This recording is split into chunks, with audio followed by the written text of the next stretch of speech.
Bien, mis hermanos, quiero introducir el tema diciendo que nuestra sociedad se ha de alguna manera esforzado cada vez más en ocultar la verdad o en deformar la verdad.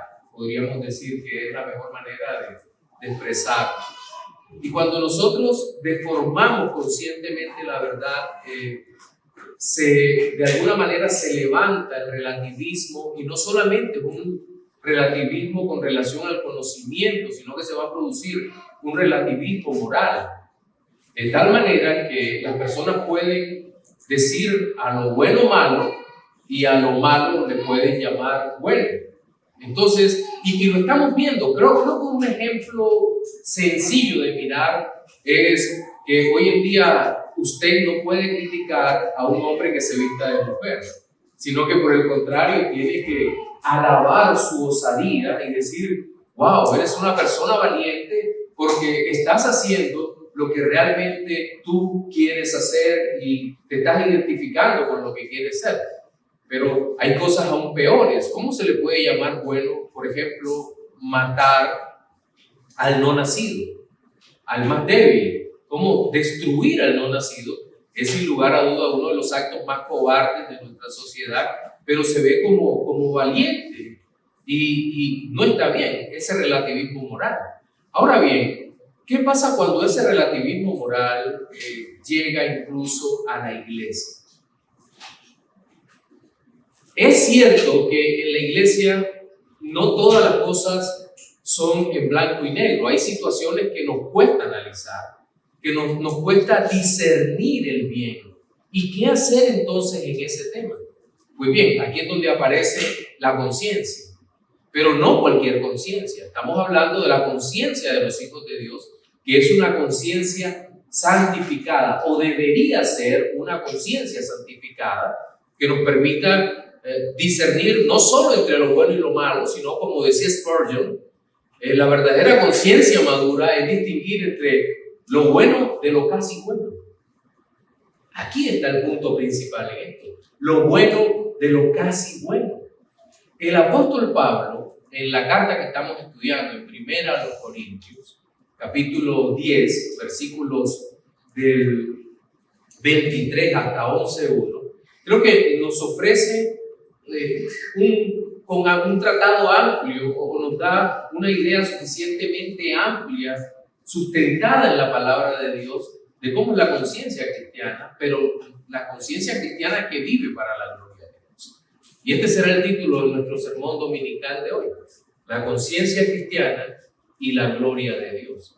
Y los invito a abrir el texto que les acabo de decir, que acabo de citar. Y voy a leer en versión Reina Valera para ustedes. Dice, a partir del versículo 23, dice: todo me es lícito, pero no todo conviene. Todo me es lícito, pero no todo edifica. Ninguno busque su propio bien, sino el del otro. De todo lo que se vende en la carnicería, comed sin preguntar nada por motivos de conciencia, porque del Señor es la tierra y su plenitud. Si algún incrédulo os invita y queréis ir, de todo lo que os ponga delante, comed sin preguntar nada por motivos de conciencia. Mas si alguien os dijere, esto fue sacrificado a los ídolos, no lo comáis por causa de aquel que lo declaró y por motivos de conciencia, porque del Señor es la tierra y su plenitud. La conciencia, digo, no la tuya, sino la del otro. Pues, ¿por qué se ha de juzgar mi libertad por la conciencia de otro? Y si yo con agradecimiento participo, ¿por qué he de ser censurado por aquello de que doy gracias? Si pues coméis o bebéis o hacéis otra cosa, hacedlo todo para la gloria de Dios. No seáis tropiezo ni a judíos, ni a gentiles, ni a la iglesia de Dios, como también yo en todas las cosas agrado a todos, no procurando mi propio beneficio, sino el de muchos para que sean salvos. Sed imitadores de mí, así como yo de Cristo. El pasaje que acabamos de leer lo he dividido en 3 secciones básicas. En la primera sesión de nuestro sermón vamos a hablar sobre el límite de la conciencia. Y el límite va a estar dado justamente por la palabra de Dios. Seguidamente vamos a hablar sobre el discernimiento de la conciencia. Y finalmente vamos a hablar del lugar del amor en la conciencia y la gloria de Dios. Entonces, cada uno de estos aspectos lo vamos a desarrollar en nuestro sermón dominical de hoy. Vamos a hablar inicialmente del límite de la conciencia. Hay una frase con la cual inicia el apóstol Pablo aquí, es: todo me es lícito. Ya en el capítulo 6, versículo 12, exactamente, 1 Corintios 6:12, en la carta que estamos exponiendo, Pablo ha dicho: todas las cosas me son lícitas, mas no todas convienen. Todas las cosas me son lícitas, mas yo no me dejaré dominar de ninguna de ellas. En aquel contexto, yo sé que ustedes tienen buena memoria, se van a acordar que el apóstol Pablo está hablando acerca del tema de la sexualidad y de rechazar la sexualidad desde la perspectiva pagana, aceptando únicamente lo que la palabra de Dios enseña. Pero ahora está en el contexto de la comida, lo que antecede es lo sacrificado a los ídolos. ¿Y por qué razón un verdadero creyente no debería estar en el templo pagano? No debería estar, pues se prestaría para pensar que él está adorando a los ídolos paganos. Y en ese sentido Pablo está diciendo: todo me es lícito, pero la licitud de la cual hablaba probablemente era ese tipo de cosas lícitas que todo el mundo consideraba bueno en medio del ambiente corintio, pero que eran cosas en sí mismo bastante pecaminosas. Es decir, puedo hacer cualquier cosa y la ley no me prohíbe hacer estas cosas, pero la pregunta que debía hacerse desde la conciencia cristiana es: ¿todo conviene? ¿Todo conviene en qué sentido y para qué o para qué es? Sería la pregunta que nos tocaría hacer. ¿Qué significa que todo convenga? Y luego dice: todo me es lícito, pero no todo edifica. La conveniencia aquí tiene que ser lo que agrada a Dios. Sí, solamente estamos limitados, recuerden, como cristianos, pero es una limitación buena, una limitación en el bien, solamente para hacer lo que agrada a Dios. Cuidado, hacer lo que agrada a Dios. Que la libertad cristiana no nos lleve a pensar que podemos hacer cualquier cosa. Hemos sido liberados del pecado. Luego, sería un verdadero error pensar que podemos volver a hacer lo mismo de lo cual hemos sido liberados. Sería un poco absurdo, ¿cierto? Que seamos liberados para seguir viviendo como vive el mundo. Entonces, eso no conviene. Pero también dice el texto que todo es lícito, pero no todo edifica. Y aquí podemos entrar a pensar en el tema de la profecía, ¿cierto? Que la profecía tiene un triple objetivo, en el cual es consolar, exhortar, pero también edificar. Y muchas veces creo que usamos esa palabra edificar en sentido bastante fuera de su contexto, o en idioma coloquial muy folclóricamente, lo que significa edificar.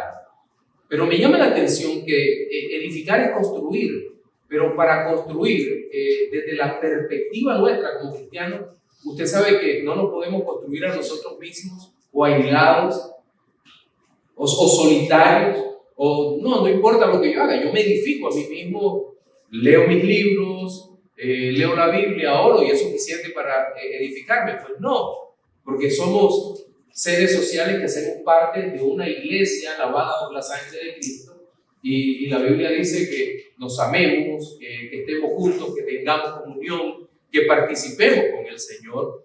Y entonces eso significa que la edificación hace parte de mis hermanos. Ustedes me edifican, yo los ayudo a edificar también. Pero ¿en qué sentido en este pasaje se habla de edificar? Pues que mis acciones sean para la gloria de Dios y pueda edificar a mis hermanos. ¿De qué manera? Ninguno busque su propio bien, sino el del otro. Ahora, esta expresión, ninguno busque su propio bien, debemos entenderla en el contexto de los dos versículos que siguen.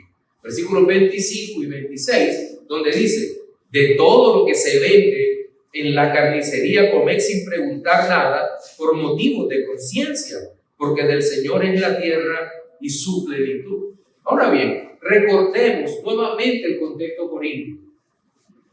Una ciudad inundada de idolatría. Dios había rescatado a hombres y mujeres de extracción gentil y de extracción judía y los había hecho formar parte de la iglesia del Señor. Estos hombres y mujeres tenían costumbres totalmente distintas. Los judíos solo comían aquello que la ley les permitía comer, aun cuando estaban fuera de su territorio. De hecho, su comida tenía que ser comida kosher o kosher. Y esa comida tenía un tratamiento especial, solamente podían comer un tipo de animales que fueran ritualmente puros, tenían que ser animales cuya sangre era derramada previamente, porque no podían comer animales con la sangre. Para ellos era algo bastante extraño, era violar su código moral, su código ético. Ahora, estas personas no podían llegar a la carnicería y ponerse a pensar, ¿será que este animal que está aquí fue sacrificado o no a los ídolos? Lo más probable era que sí, había sido sacrificado a los ídolos. Recuerden, hacían el festín pagano y lo que sobraba pasaba al macelium, a la carnicería. Llegaba allí, era lo más probable. Y usted se imagina en ese momento el tremendo dilema moral que podría tener un cristiano judío en ese momento de su vida. Wow, ¿podré comer eso? Y sería demasiado escrupuloso en ese momento de la historia decirle al de la carnicería, ven acá, esa carne fue sacrificada, mi ídolo. Dime la verdad, ¿fue sacrificado, mi ídolo? ¿Y cómo la prepararon? ¿Y de qué manera? No, era un problema bastante serio. También habría cristianos escrupulosos que iban a decir, wow, ¿será que me contamino espiritualmente? ¿Se me mete un espíritu si como de esa carne?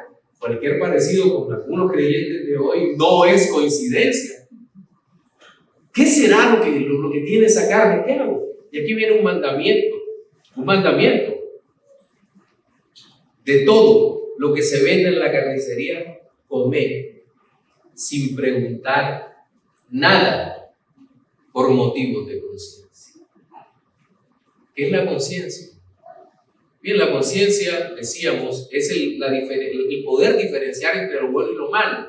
Pero no solamente lo bueno y lo malo desde la perspectiva humana, que cada vez va siendo más relativista moralmente, sino lo bueno y lo malo conforme Dios ordena, que nosotros podamos discernir qué es bueno y qué es malo.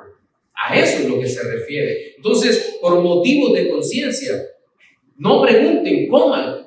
Y luego le da una respuesta maravillosa, la razón por la cual pueden comer todo lo que quieran comprado en la carnicería.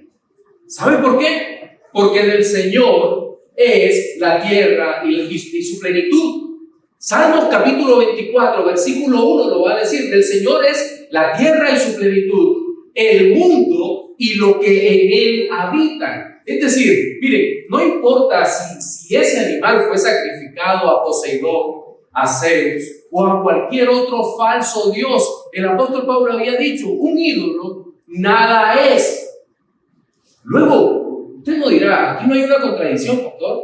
Usted no nos había dicho que no comieran nada de lo que era sacrificado a los ídolos en el templo, en la celebración pagana. Pero estamos hablando de la carnicería, del diario vivir. No era el creyente que estaba metido allá, haciendo las prácticas idolátricas, no.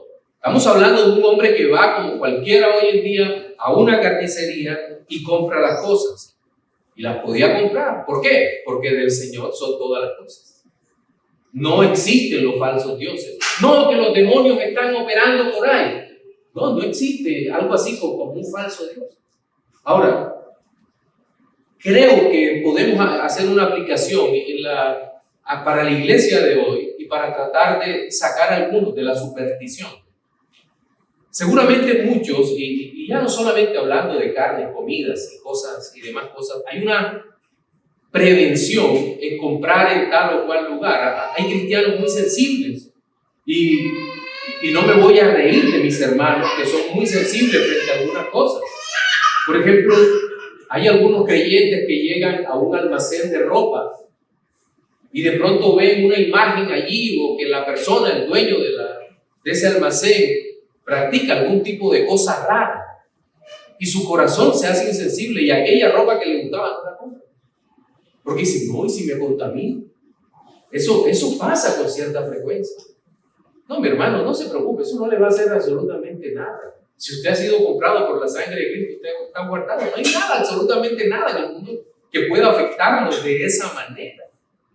Entre otras cosas, el diablo no está muy interesado en asustarlo o en que su camisa no sé qué cosa. Alguna vez hablaba con una hermana y aquí sí me reí.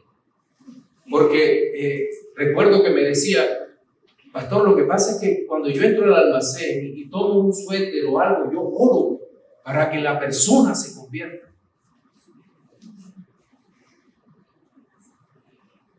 Me tocó decirle, lamento informarte que eso se llama brujería. ¿Cómo así? Dios cómo ordenó que las personas se convirtieran a través de qué? De la predicación, de la bendita palabra de Dios. Si no le predican, no se va a convertir. No puede convertirse. Porque el que hace la obra es el Señor a través de su palabra y a través de predicar el Evangelio. Entonces, a veces se cae en una serie de supersticiones y creo que Dios nos libera de ese tipo de supersticiones. No, prediquemos el Evangelio. Pero entonces aquí creo que es importante recordar esto, tenerlo en mente. Entonces, hasta aquí vamos nuestro primer aspecto, que tiene que ver con el límite de la conciencia y el límite establecido por Dios mismo, por la palabra de Dios, para la gloria de Dios. Pero entonces hablemos del discernimiento ahora, la conciencia cristiana para la gloria de Dios y el discernimiento que debemos ejercitar desde nuestra conciencia. Y a partir del versículo 27 dice, si algún incrédulo os invita y queréis ir, de todo lo que se os ponga delante, comed sin preguntar nada por motivos de conciencia. Aquí viene el discernimiento que tenían que ejercer los hijos de Dios en la iglesia. Ellos salían del mundo espiritualmente, pero seguían viviendo con un adorador de Zeus al lado, con un adorador de Diana al lado, con un adorador de Poseidón del otro lado, y trabajaban juntos y eran amigos, y los familiares también.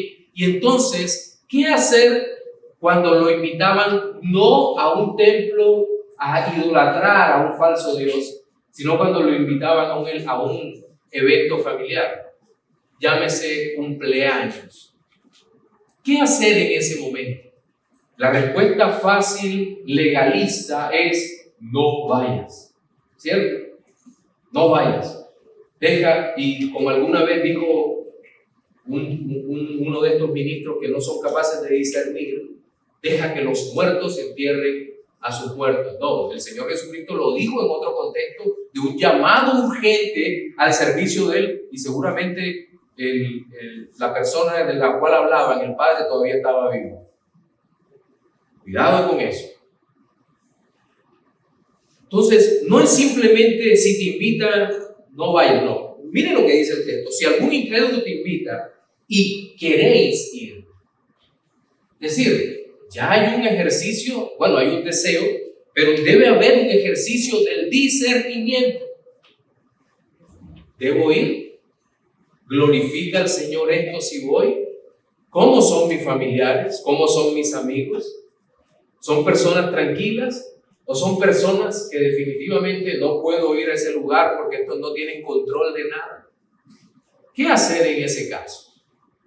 Bien, entonces la Escritura dice, lo invitaban y sabían que iban a comer.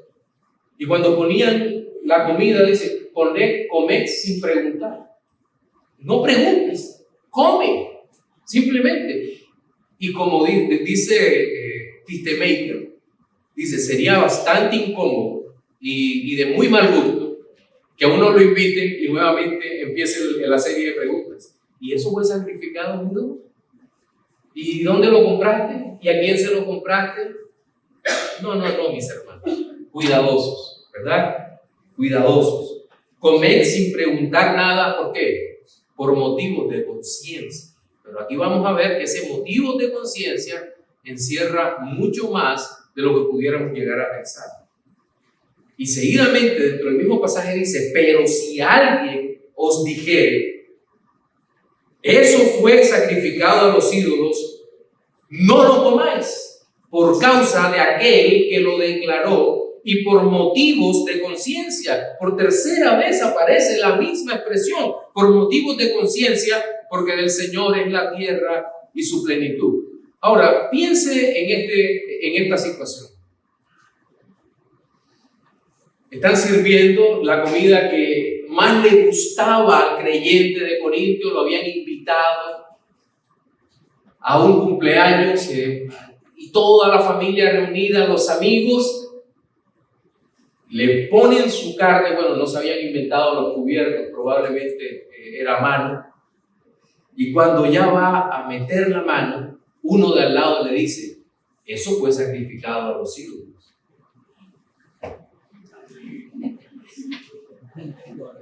¿Qué hago yo como creyente en ese momento? ¿Qué debo hacer como creyente? El olor te invade.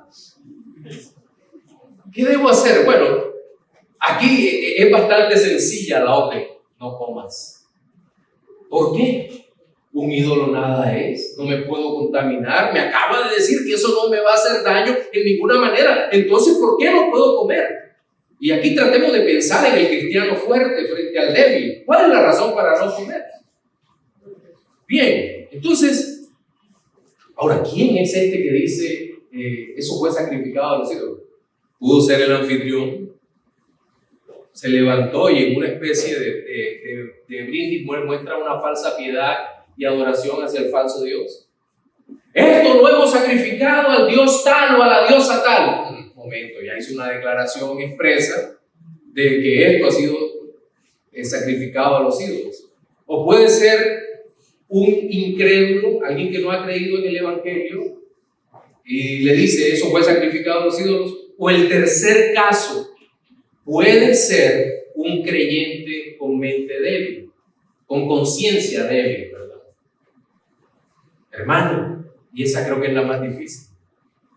Hermano, eso fue sacrificado a los ídolos. Inmediatamente dice, no comas. Por motivos de conciencia. ¿La conciencia de qué?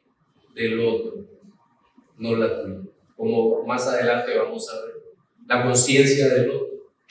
Inmediatamente, tengo hambre, huele bien, se ve delicioso, pero por la conciencia del otro, no comeré. Sí, del Señor es la tierra y su plenitud, son todas las cosas, pero puedo estar dando un mal ejemplo. Hay que hacer el ejercicio del discernimiento. Y antes de cerrar el pasaje con los versículos finales, creo que es necesario una aplicación acá. Más de una vez mis hermanos me han hecho preguntas sobre qué debo hacer en tal circunstancia, debo ir o no ir a tal o cual lugar. Creo que todos hemos tenido ese dilema, ¿cierto?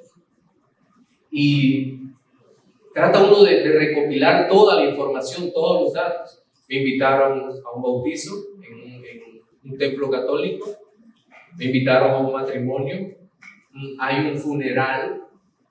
¿Qué hacer en ese momento? Creo que todos hemos pasado por esa situación. Son familiares muy queridos. Pues aquí no se puede responder simplemente hagan esto o hagan otra cosa. Hay que discernir el lugar. Hay que discernir el momento. Estudiar quiénes son los que van a estar allí. ¿Cuál es su comportamiento habitualmente? Es verdad que los hombres sin Cristo todos están perdidos, pero no todos tienen el mismo comportamiento. Hay personas más morales que otras, con las cuales uno puede compartir.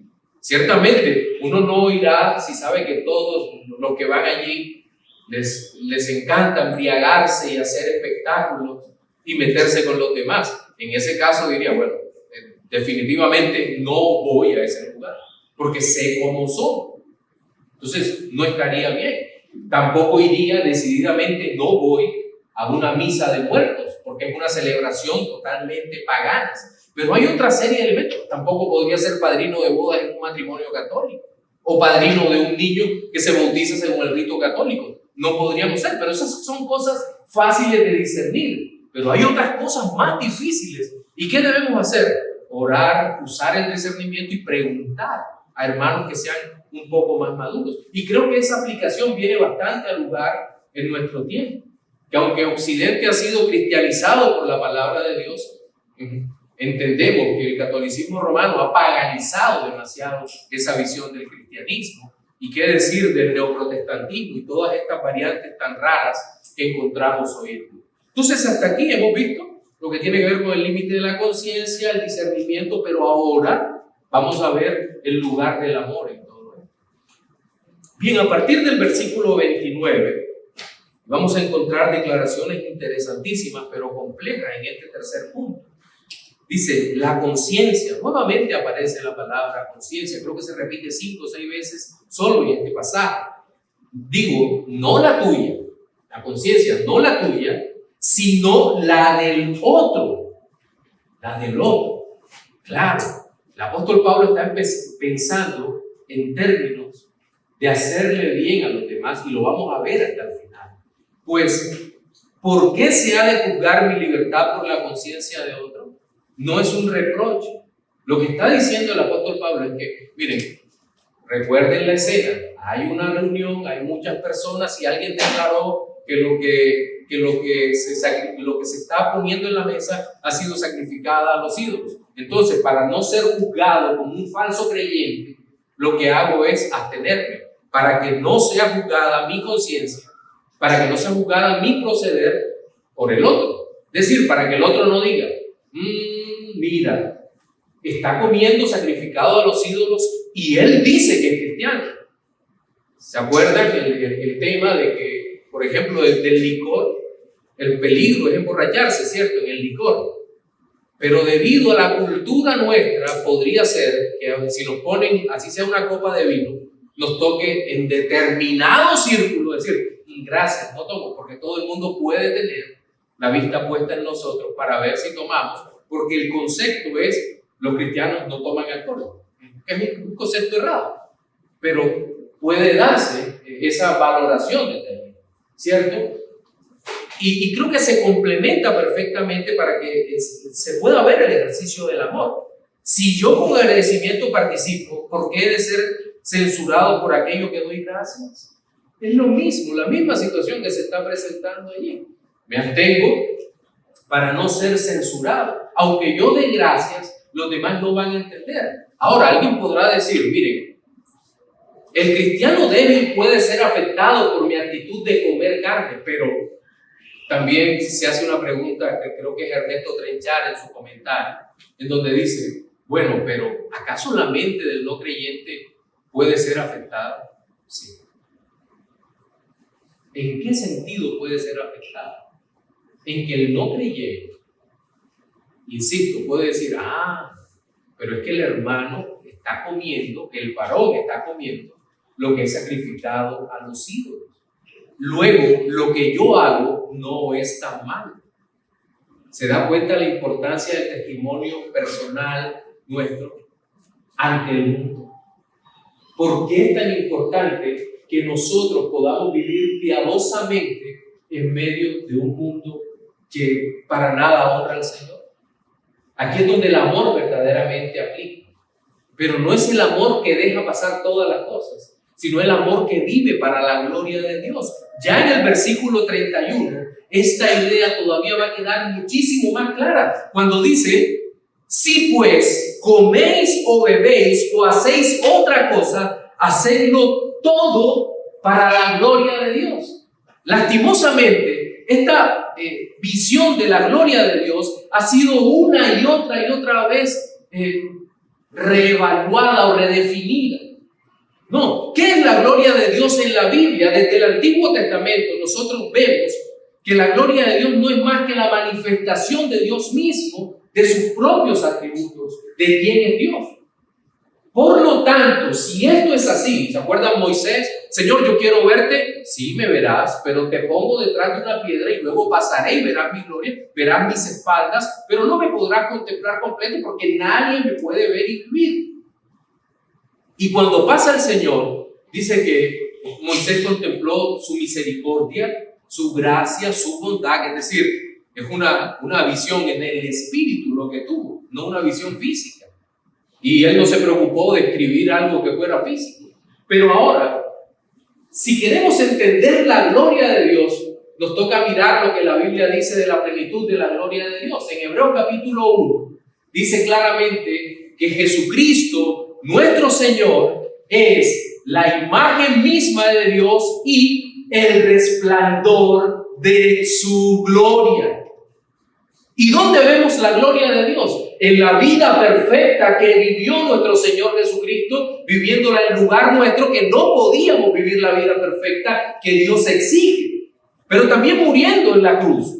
De una manera poderosa nos libró muriendo en la cruz, derrotando a Satanás, llevando nuestro pecado, la culpa por nuestro pecado la llevó en la cruz, sepultado y levantado de entre los muertos al tercer día, y ascendió con poder a los cielos. Cristo es la imagen misma de la gloria de Dios. Por lo tanto, cuando la Escritura habla de que todo lo que hagamos, comamos, bebamos o cualquier cosa que hagamos, lo hacemos para la gloria de Dios, lo hacemos es para exaltar a Cristo. Debe ser la mentalidad del creyente. Vivo para exaltar a Cristo, vivo para darle gloria, honor, honra y alabanza con cada una de las cosas que hago en mi vida o que hacemos en nuestra vida.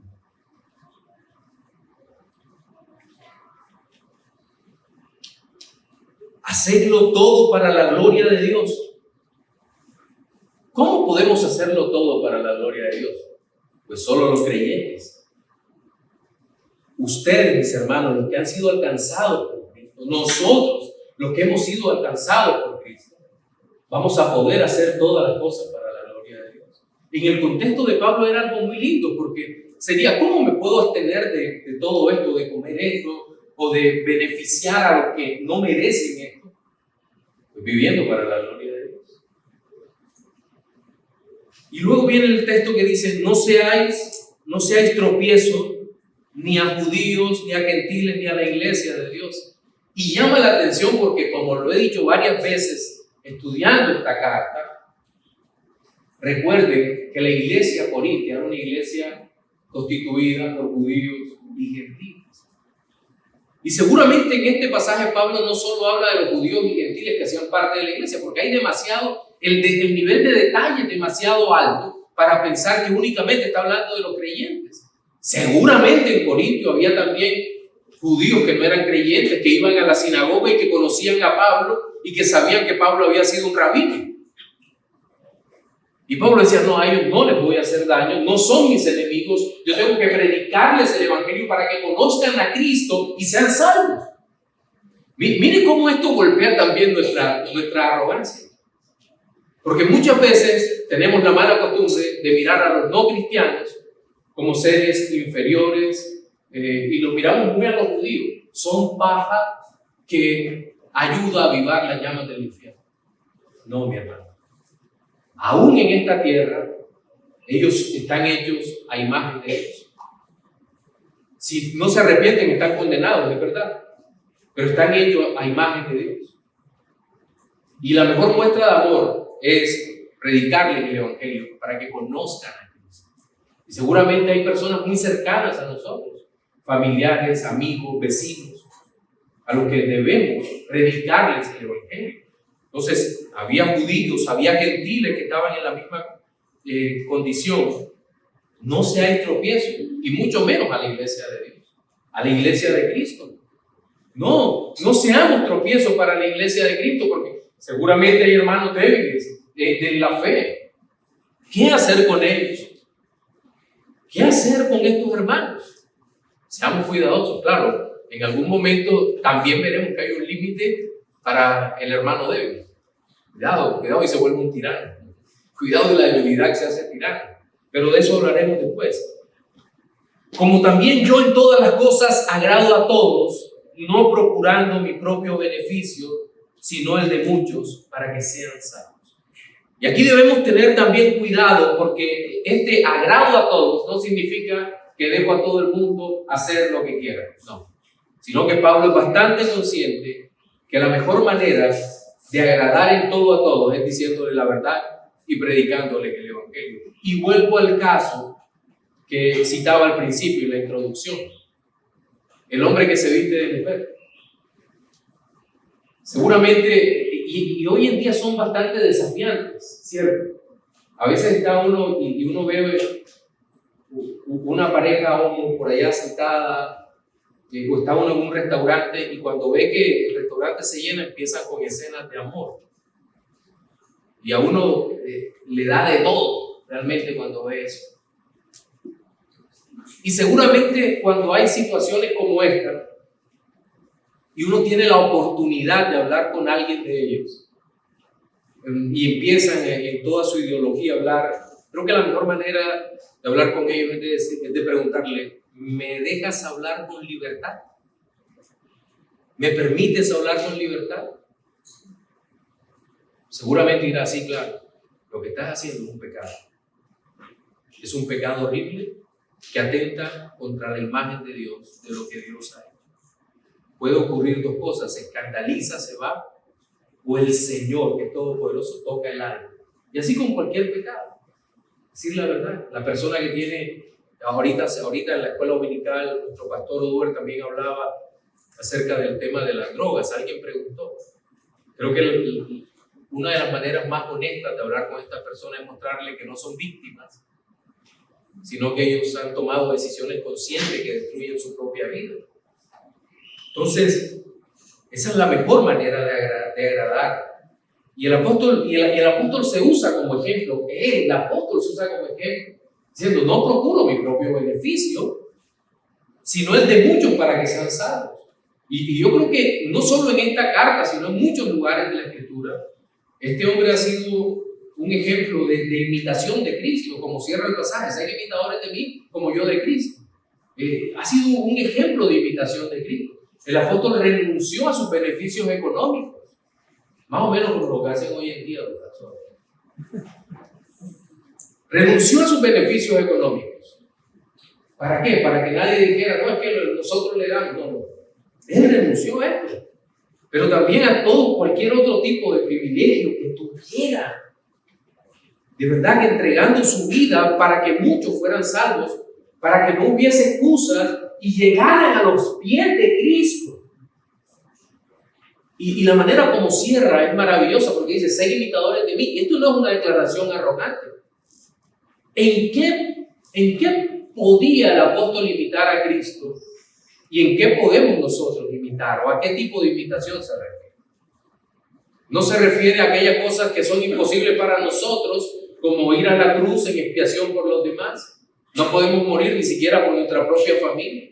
Aunque muchas veces podríamos decir: yo prefiero morir por ellos para que vengan a Cristo. Eso no se puede. Nadie puede hacer un segundo sacrificio vicario o expiatorio. Solo Cristo hizo el sacrificio vicario por el pecado de su pueblo, por su iglesia, y el sacrificio de Cristo es suficiente. No más sacrificios, no hay más sacrificios. Pero entonces, ¿de qué hablaba el apóstol Pablo? En aquellas cosas que se puede imitar a Cristo, en el amor hacia los demás, en la compasión para con los demás, en la caridad para con los demás, el mostrarnos verdaderamente amigos y el mostrarse enemigos del pecado. A eso es lo que se refiere en la imitación de Cristo. Amar a nuestros hermanos, la proximidad con nuestros hermanos. Amarás a tu prójimo como a ti mismo. Parece que únicamente pensamos en términos abstractos del primer mandamiento. Amarás al Señor tu Dios con todo tu corazón, con toda tu mente, con toda tu alma y con todas tus fuerzas. Pero ¿cómo se demuestra ese amor? Pues se demuestra: amarás a tu prójimo como a ti mismo. Y en eso podemos ser imitadores de Cristo. Lo que estaba diciendo Pablo es: imitadme en esto, en que yo imito a Cristo. Porque Pablo también entendía que no era digno de ser imitado. No había nada, en ningún ministro del Evangelio hay nada digno en el sentido espiritual, en ese sentido, sino ser imitadores de mí como yo imito a Cristo. Y creo que es un llamado muy, pero muy fuerte a imitar a Cristo, sobre todo en el amor. El lugar del amor es la parte importante, muy importante, en este cierre del sermón. En nuestro sermón dominical de hoy vimos 3 aspectos relacionados con la conciencia cristiana y la gloria de Dios. En primer lugar, hablamos de los límites. En segundo lugar, del discernimiento. Y en tercer lugar, en el lugar del amor. Hablamos de 3 puntos. Y quiero cerrar con 2 reflexiones finales. La primera es para los no creyentes. Amigo, el principal problema de tu alma hoy no es simplemente la idolatría en la cual estás. No, tu principal problema es tu total alejamiento de la persona de Cristo. Y siguiendo la Escritura, nuestro deseo es que vengas a los pies de Cristo, que conozcas el amor de Cristo, la salvación en Cristo, y que una vez rescatado puedas congregarte y vivir para la gloria de Dios, porque para eso fuiste creado. Para mis hermanos, para los creyentes, quiero enfatizar en el último punto que vimos en esta mañana, en el lugar del amor. Creo que siempre estamos fallando en eso en todas las iglesias en el mundo. Hay iglesias más e iglesias que menos tienen esto, pero el Señor nos llama continuamente. Miren, muchas veces una persona está sedienta de un abrazo y tal vez el abrazo es solo una expresión física, pero aquella persona tal vez lo necesita en ese momento. Y que Dios nos dé la sabiduría para poder darlo en ese momento. Pero también el saciar, el poder bendecir de alguna manera materialmente a una persona necesitada. Estamos llamados a eso, a imitar a Cristo en ese sentido, cada uno de nosotros. Dios nos ha dado a su Hijo, Cristo. Nosotros demos de gracia todo lo que de gracia hemos recibido. Solideo gloria.